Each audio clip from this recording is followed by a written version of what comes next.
तो भाजपा राष्ट्रीय अध्यक्ष जेपी नड्डा का प्रदेश दौरा। सुबह हनुमानगढ़ में उन्होंने कार्यालय का उद्घाटन किया। फिलहाल भद्रकाली मंदिर में दर्शनार्थ पहुंचे हैं जेपी नड्डा। आपको सीधी तस्वीरें दिखा रहे हैं, हनुमानगढ़ से सीधी तस्वीरें, जिसके बाद सुखा सिंह मेहताब सिंह गुरुद्वारा भी जेपी नड्डा के पहुंचने का कार्यक्रम है, वहां जाके भी वो अपना मत्था टेकेंगे। फिलहाल भद्रकाली मंदिर में दर्शन के लिए जेपी नड्डा पहुंचे हैं।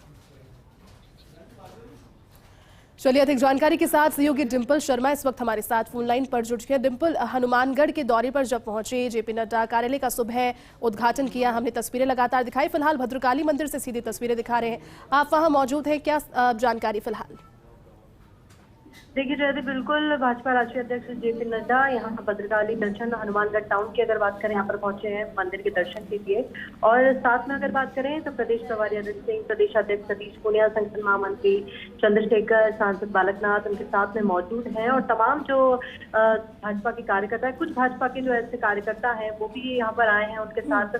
और आज देखिए जैसे ही वो आए आज भाजपा कार्यालय का उद्घाटन करने के लिए, तो उनका पूरे रूप से स्वागत किया गया, पुष्प वर्षा हुई और उन्होंने पूरे जो कार्यालय का है उन्होंने दौरा किया। और जो अद्वितीकरण इस बार रखा गया है कार्यालय को, उसकी भी उन्होंने अपने संबोधन में जिक्र किया कि कितना अच्छा रहा।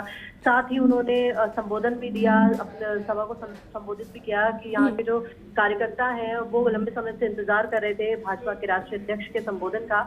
और उनके संबोधन में खास बात रही कि उन्होंने जिक्र किया कि कैसे आने वाले चुनावों को लेकर जो पार्टी की तैयारियां हैं और कितना वो विश्वस्त है अगले विधानसभा चुनावों में जीत को लेकर। और देखिए इस बार अभी भद्रकाली मंदिर का दर्शन है, उसके बाद थोड़ी देर में सुखदेव सिंह मेहता जो गुरुदेव वो गुरुद्वारा है वहां पर माथा टेकने के लिए यहाँ से जाएंगे जेपी नड्डा। और कह सकते हैं कि अगले साल विधानसभा चुनाव होने हैं और चुनाव से पहले ही हर बार ही देखा जाता है कि चुनावी रण से पहले नेताओं का टेम्पल रन शुरू हो जाता है। तो एक तरह से कहा जा सकता है कि बैक टू बैक मंदिरों में जाना, दर्शन करना, ये चुनावी आहट भी है क्योंकि नेताओं के दौरे शुरू हो गए हैं लगातार। हनुमानगढ़ और गंगानगर को इस बार चुना गया, साथ ही क्योंकि पिछली बार पंचायत चुनावों में भाजपा का इसी जगह से अगर बात करें तो कुछ खासा प्रदर्शन नहीं रहा था, इसलिए एक तरह से समर्थन को वापस देखने के लिए दूसरी बार जो यहाँ के किसान हैं वो पिछली बार पहुंचे थे, प्रदेश के जुटे थे, जो दिल्ली बॉर्डर तक पहुंचे थे। तो उनमें भी एक जो हल्की सी जो नाराजगी थी उसको दूर करने के लिए भी जनता से संवाद भी जरूरी था।